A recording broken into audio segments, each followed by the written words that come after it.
మంత్రి నారాయణ చర్యల పట్ల ముస్లిం మైనార్టీ నేతలు మండిపడ్డారు.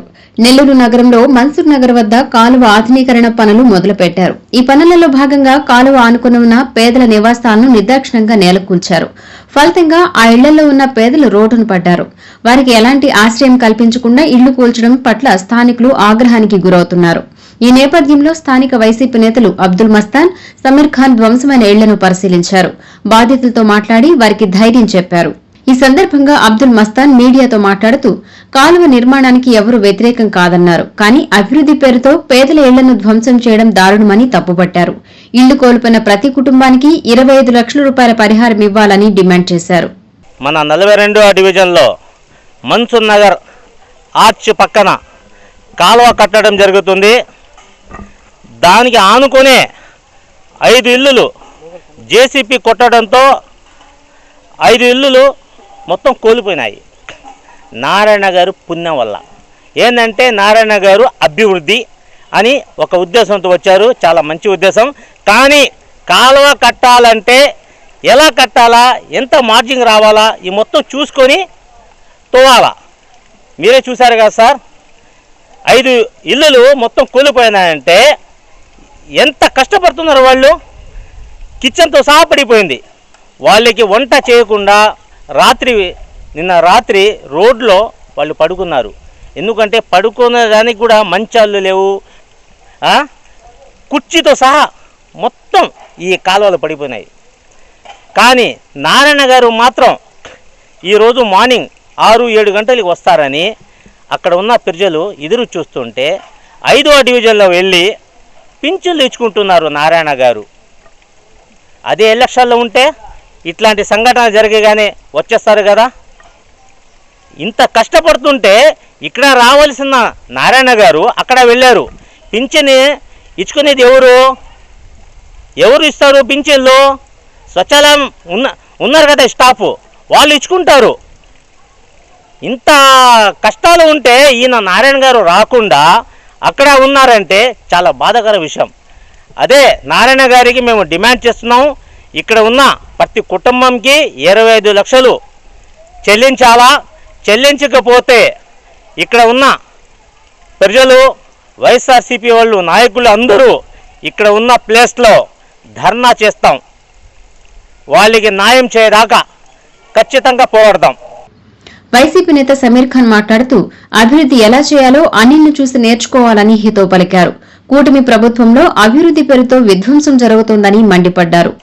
ఈరోజు స్థానిక వైఎస్ఆర్ కాంగ్రెస్ పార్టీ 42వ డివిజన్ ఇన్ఛార్జు పిలుపు మేరకు మన ఎమ్మెల్సీ చంద్రశేఖర్ రెడ్డి గారి ఆదేశాల మేరకు ఈరోజు నిన్న జరిగిన సంఘటన ఏదైతే కాలువ అభివృద్ధి అని చెప్పి మంత్రి నారాయణ గారు ఏదైతే ఏప్రిల్ ఫూల్ చేస్తున్నారో ఆ ఏప్రిల్ ఫూల్లో బలి పశువులు అయ్యేది మన పేద ప్రజలు.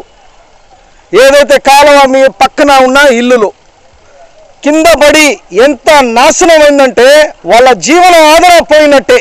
వాళ్ళ ఉండే కాపురాలు ఏ విధంగా వాళ్ళు ఒక కుటుంబంతో జరుగుతున్నారో అది కూడా సర్వనాశనం అయినట్టే. ఈరోజు ఎమ్మెల్సీ గారు మాకు నిన్న ఫోన్ చేసి మస్తాన్ బైక్ ఒకటే చెప్పారు, అన్నా మీరు ఆడ పోండి, వాళ్ళకి భోజనాల సౌకర్యాలు ఏం కావాలి అవన్నీ చేపియండి అని నిన్న రాత్రి వచ్చి ఆయన భోజనాలు అందించడం జరిగింది. అదే కాకుండా ఆయన అక్కడికి పోయి ఏం ప్రాబ్లమ్స్ ఉన్నాయో అన్నీ కనుక్కోవడం కూడా జరిగింది. ఈరోజు నారాయణ మంత్రి గారు చేస్తూ ఉండేది అభివృద్ధి కాదు. అభివృద్ధి అంటే ఇట్లా ఉండదు. గతంలో కూడా జగన్మోహన్ రెడ్డి గారు అభివృద్ధి చేసినారు. జగనన్న ప్రభుత్వంలో మన ఇరిగేషన్ మినిస్టర్గా ఉన్న అనిల్ గారు ఏదైతే సర్వేపల్లి కాలువ ఉంది దాన్ని అక్కడ ఇల్లులు కూడా ఉంటే అది ఏ విధంగా ఇల్లులు తీయాలి, ఆ కాలువలో అభివృద్ధి ఎట్ట చేయాలి, ఆ డ్రైన్ ఎట్ట తీసుకుపోవాలనేది ఒక పగడబందీగా పీడబ్ల్యూడి ఆఫీసర్సు, ఇరిగేషన్స్ ఆఫీసర్సు వీళ్ళందరినీ పిలిపించి కార్పొరేషన్ ఇంజనీర్స్ అందరినీ తీసుకొని వచ్చి ఒక పగడబందీగా చేసినారు. అదే విధంగా జాఫర్ కాలువ కూడా అదే చేసినారు. జగనన్న ప్రభుత్వంలో అది మాజీ మంత్రి వర్గులు చేసిన అభివృద్ధి. కాకపోతే ఆ విధంగా ఇప్పుడు జరగట్లేదు. ఇష్టానుసారా వచ్చి పొక్లైన్లు మిషన్లు తీసుకొని వచ్చి పగలగొట్టేయడం చేసేయడం. అసలు ఎంత డెప్త్ ఉండాలి కాలువ మనకి? అండర్ ద రెసిడెన్షియల్ ఆఫ్ మనకు కాలువ ఉంటే ఆ కాలువలో ఏ విధంగా పోవాలి, ఎంత డెప్త్ ఉండాలి, చుట్టుపక్కల ఇల్లులు ఉంటాయి, దానికి ఎట్లా చేయాలి, ఏ సక్రంగా చేయాలనేది ఒక ప్లానే లేదు. ప్లాన్ లేకుండా చూడండి ఈసారి ఇల్లులు పడిపోయినాయి. కిచెన్లో పాపం వంట చేసుకుంటూ ఉండేటప్పుడు పడిపోయింది అది. ఇటువంటి అభివృద్ధి అని చెప్పుకుంటా చేసుకోపోతా ఉన్నారు. ఇది అభివృద్ధి కాదే సార్ నారాయణ సార్. మీరు కమిషనర్ గారు మీరు కలిసి అభివృద్ధి చేయట్లేదు, సర్వనాశనం చేస్తున్నారు నెల్లూరుని.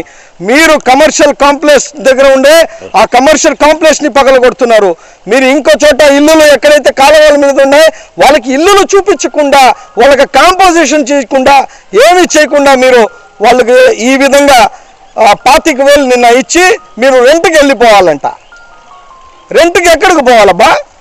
25,000 ఇస్తారా? 5 ఇల్లులు పడిపోతే 25,000 ఇచ్చి ఎక్కడికైనా మీరు పోండి, మీ బతుకు మీరు బతకండి అని చెప్పేస్తే అయిపోద్దా? అది మంచి పద్ధతి కాదు.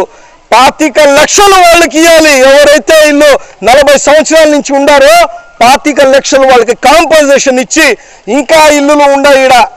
అది ఎట్ట కడతా ఉండారో ఏదో తెలీదు, ఇంజనీర్స్ ఏం చేస్తూ ఉన్నారో తెలీదు, వాళ్ళు ఏ విధంగా ప్లాన్ చేస్తున్నారో తెలీదు, కమిషనర్ గారు ఏం చేస్తున్నారో తెలీదు, స్థానిక కార్పొరేటర్ పక్కన ఉన్నారు ఆయన, మాజీ మేయర్, షాడో తాత్కాలిక మేయర్ గారు, కార్పొరేటర్ కూడా ఆయన కూడా ఉన్నాడు, సీనియర్ అని చెప్పుకుంటాడు ఆయన. ఆయనకు తెలీదా ఈ దశాబ్దాల నుంచి కాలువ చూస్తున్నాడు ఆయన? ఈరోజు వాళ్ళ ఇల్లులు పడిపోయినాయి. నిన్న వచ్చేసి భోజనం పంపిస్తానని చెప్పేసి ఎస్కేప్, ఇప్పుడు దాకా రాలేదు.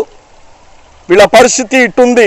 అందుకని ఈ అభివృద్ధి ముసుగులో నెల్లూరు జిల్లాని సర్వనాశనం చేస్తూ ఉన్నారు మంత్రి గారు. ఇప్పుడు దాకా రాలే మంత్రి గారు వచ్చి 25 లక్షలు ఒక్కొక్క కుటుంబానికి ఇకపోతే ఎమ్మెల్సీ చంద్రశేఖర్ రెడ్డి గారితో వచ్చి స్థానిక ఇన్ఛార్జ్ మన మస్తాన్ భాయ్, మన మైనారిటీ వాళ్ళందరూ వచ్చేసి ఖచ్చితంగా ధర్నా చేసి వాళ్ళకి న్యాయం జరిగేటట్టు మనం చేస్తామనేసి చెప్పదలుచుకుంటున్నాం.